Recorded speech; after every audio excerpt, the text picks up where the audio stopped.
पप्पाच्या मम्मीची, पप्पाच्या आजीची, कांदाची, असं काही आठवलं का?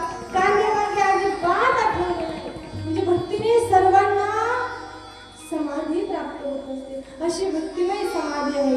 आता ज्ञानप्रदान ग्रंथांची रचना केली नव्हती.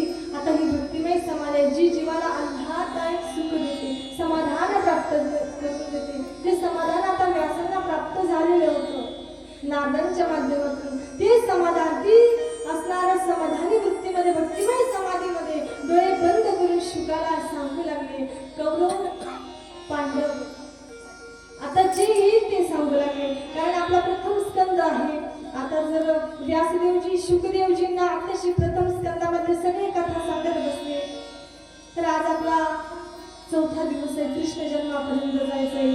म्हणून थोडं शॉर्टकट आता सांगू लागले श्री व्यासजी शुकदेवजींना.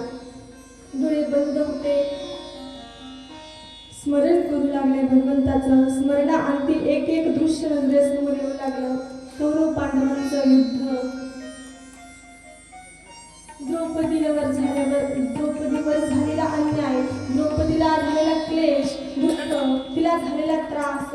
बरं, सभेमध्ये माझ्या द्रौपदीला त्या दुःशासनाने, दुर्विकर्णाने ओढत आणलेलं होतं.